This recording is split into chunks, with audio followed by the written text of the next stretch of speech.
দ্বাদশ শ্রেণী পাঠ্য অন্তর্ভুক্ত শরৎচন্দ্র চট্টোপাধ্যায়ের লেখা অন্নদা দিদি গদ্যাংশটি এতটুকু আলোচনা হয়েছিল। আজকে এখান থেকে আলোচনা করছি। কয়েক পদ অগ্রসর হইতেই সাহজির কণ্ঠস্বর আবার কানে আসিল। কেন বললি? তারা বলতে ইন্দ্রনাথ ও শ্রীকান্ত একটু অগ্রসর হতে না হতেই সাহজির কণ্ঠস্বর তাদের কানে ভেসে এলো যে সাহজি অন্নদা দিদিকে বলছেন কেন তাদেরকে এই কথাটা অন্নদা দিদি বলেছেন। প্রশ্ন শুনিলাম বটে, কিন্তু প্রত্যুত্তর শুনিতে পাইলাম না। আমরা আরও কয়েক পদ অগ্রসর হইতেই অকস্মাৎ চারিদিকের সেই নিবিড় অন্ধকারের বুক চিরিয়া একটা তীব্র আর্তস্বর পিছনের আধার কুটির হইতে ছুটিয়া আসিয়া আমাদের কানে বিঁধিল। শ্রীকান্ত সাহজির প্রশ্ন কিন্তু শুনল, তবে প্রশ্নের যে উত্তর আসবে সেই উত্তরটা আর সে শুনেনি, তারা শুনেনি। আর তারপর একটু অগ্রসর হতেই হঠাৎ করে চারদিকের যে ঘন অন্ধকার, সেই অন্ধকারটাকে ভেদ করে যেন একটা চিৎকার, অন্ধকারের মধ্যে থাকা একটা ঘর, সেই ঘর থেকে যেন ভেসে এলো এবং চক্ষের পলক না ফেলিতেই ইন্দ্র সেই শব্দ অনুসরণ করিয়া অদৃশ্য হইয়া গেল। চোখের পলকেই ইন্দ্র সেই শব্দ শুনে অদৃশ্য হয়ে গেল। কিন্তু আমার অদৃষ্টে অন্যরূপ ঘটিল।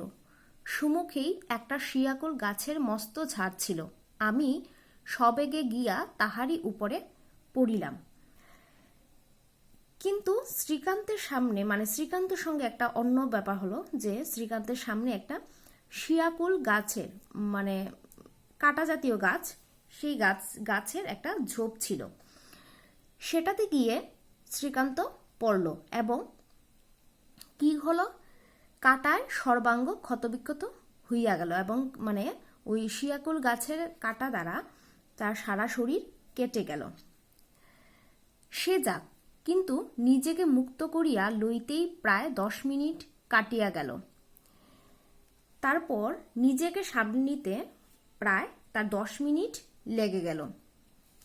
এ কাটা ছাড়াই তো সে কাটায় কাপড় বাঁধে, সে কাটা ছাড়াই তো আরও একটা কাটায় কাপড় আটকায়।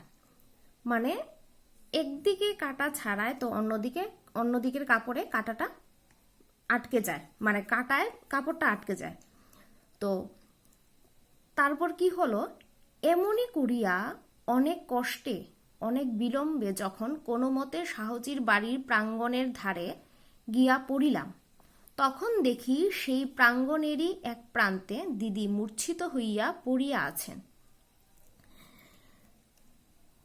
সে খুবই কষ্টে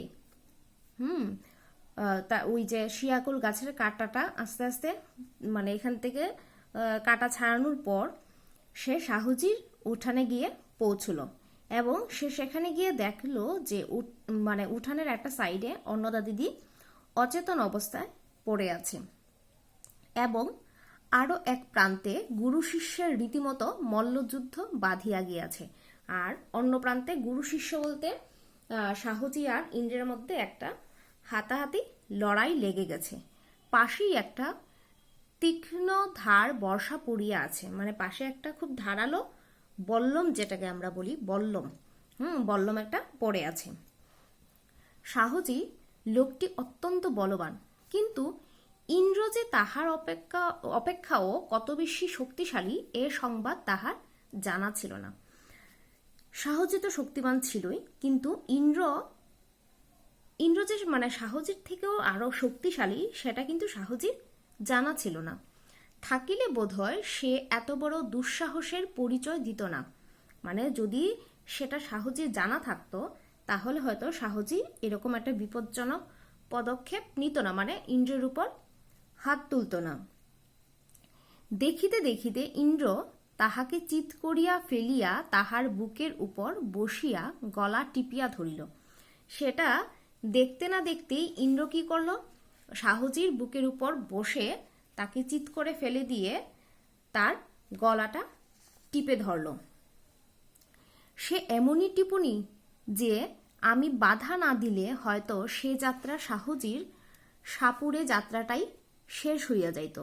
মানে ইন্দ্র শাহজিকে এরকমভাবে ধরেছে যে যদি শ্রীকান্ত ইন্দ্রকে বাধা না দিত তাহলে ইন্দ্র শাহজিকে একদম মেরেই ফেলতো। আর শাহজির যে নেক্সট যে সাপুরে সেজে যে যাত্রা করা সেটা আর হতো না। বিস্তর টানা হ্যাচড়ার পর যখন উভয়কে পৃথক করিলাম তখন ইন্দ্রের অবস্থা দেখিয়া ভয়ে কাঁদিয়া ফেলিলাম। মানে যখন খুব কষ্ট করে তাদের দুজনকে আলাদা করলো শ্রীকান্ত, আর ইন্দ্রের যে অবস্থা দেখলো, দেখে শ্রীকান্ত কেঁদে ফেলল। অন্ধকারে প্রথমে নজরে পড়ে নাই যে তাহার সমস্ত কাপড় জামা রক্তে ভাসিয়া যাইতেছে। অন্ধকার ছিল তো, একটু রাত্র ছিল তো, তার জন্য শ্রীকান্ত ওই অন্ধকারের জন্য চোখে প্রথমে পড়েনি যে ইন্দ্রের সারা কাপড় জামা কাপড়টা রক্তে ভেসে গেছে। ইন্দ্র হাঁপাইতে হাঁপাইতে কহিল, শালা গাঁজাখোর, আমাকে সাপ মারা বর্ষা দিয়ে খোঁচা মেরেছে, এই দেখ। জামার আস্তিন তুলিয়া দেখাইল। শাহজি ইন্দ্রকে সাপ মারার যে বল্লম, যেটা দিয়ে শাহজি সাপ মারে সেই বল্লমটা দিয়ে ইন্দ্রকে আঘাত করেছে। তারপর ইন্দ্র সেটাই তার জামার হাতাটা তুলে শ্রীকান্তকে ওই যে ক্ষত যে জায়গাটা সেই জায়গাটা দেখালো। বাহুতে প্রায় 2-3 ইঞ্চি পরিমাণ ক্ষত এবং তাহা দিয়া অজস্র রক্তস্রাব হইতেছে। মানে যেটা দিয়ে আঘাত করেছে সেই জায়গাটা প্রায় 2-3 ইঞ্চির মতো কেটে গেছে এবং তা থেকে কন্টিনিউই রক্ত বেরুচ্ছে। ইন্দ্র কহিল, কাঁদিস নে, এই কাপড়টা দিয়ে খুব টেনে বেঁধে দে।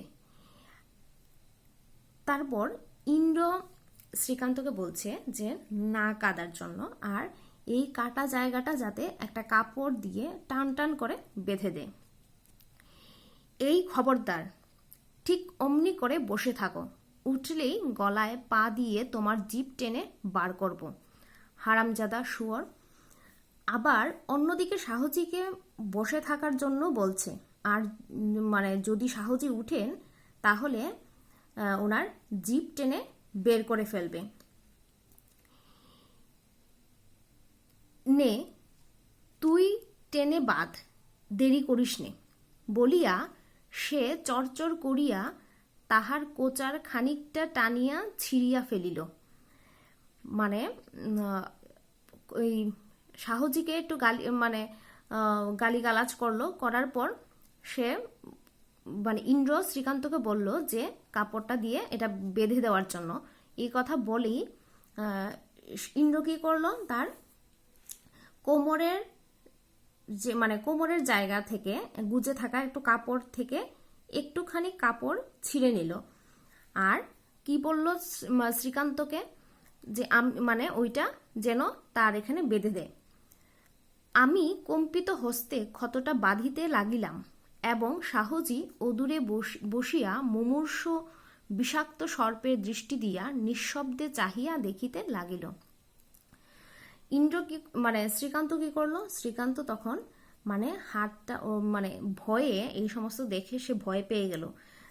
ভয়ে তার হাতটা কাঁপতে কাঁপতে ওই ইন্দ্রের যে ক্ষত জায়গাটা সেই জায়গাটা কাপড়টা দিয়ে বেঁধে দিল এবং শাহজি একটু দূরে বসে প্রায় মৃতপ্রায় অবস্থা, এরকম একটা সাপের মতো দৃষ্টি দিয়ে চুপচাপ চেয়ে দেখতে লাগলো। ইন্দ্র কহিল, না, তোমাকে বিশ্বাস নেই, তুমি খুন করতে পারো, আমি তোমার হাত বাঁধব। তারপর ইন্দ্র শাহজিকে বলছে যে সে শাহজিকে আর বিশ্বাস করে না, শাহজি খুনও করতে পারে, তাই ইন্দ্র তার হাতটাও বাঁধবে। বলিয়া তাহারি গেরুয়া রঙে ছোপানো পাগড়ি দিয়া টানিয়া টানিয়া 2 হাত জড়ো করিয়া বাঁধিয়া ফেলিল। তারপর শাহজির মানে গেরুয়া কালারের পাগড়িটা দিয়েই শাহজির 2 হাত বেঁধে দিল। সে বাধা দিল না, প্রতিবাদ করিল না, একটা কথা পর্যন্ত কহিল না। শাহজি কি করলো? শাহজি মানে ইন্দ্র যে তার হাতটা বেঁধে দিল, শাহজি কোনো কিছুই মানে কোনো বাধাই দিল না, মানে দিলেন না, প্রতিবাদও করলেন না, ইভেন একটা কথাও তিনি বললেন না। যে লাঠিটার আঘাতে দিদি অচৈতন্য হইয়া পড়িয়াছিল সেটা তুলিয়া লইয়া এক পাশে রাখিয়া ইন্দ্র কহিল, কি নেমকহারাম শয়তান এই বেটা। যে লাঠিটা দিয়ে শাহজি অন্নদা দিদিকে মেরে বেহুশ করে দিয়েছিলেন সেটা তুলে নিয়ে একটা সাইড করে মানে রাখে, আর রাখার পর শাহজিকে আবার গালিগালাজ করতে মানে লাগলো, নেমকহারাম শয়তান এরকম বলে। বাবার কত টাকা যে চুরি করে একে দিয়েছি, আরো কত হয়তো দিতাম যদি দিদি না আমাকে মাথার দিব্যি দিয়ে নিষেধ করত। মানে ইন্দ্র শ্রীকান্তকে বলছে যে সে তার বাবার মানে অনেক টাকা সে চুরি করে ওই শাহজিকে দিয়েছে, আর ভবিষ্যতে হয়তোবা দিত যদি না অন্নদা দিদি তাকে মাথার দিব্যি দিত। আর স্বচ্ছন্দে ও ওই বল্লমটা আমাকে ছুঁড়ে মেরে বসলো। আর শাহজি কি করলো? কোনো চিন্তা ভাবনা না করেই ওই মানে সাপ মারার বল্লমটা দিয়ে ইন্দ্রকে মারল। শ্রীকান্ত নজর রাখ যেন না উঠে, আমি দিদির চোখে মুখে জলের ঝাপটা দিই।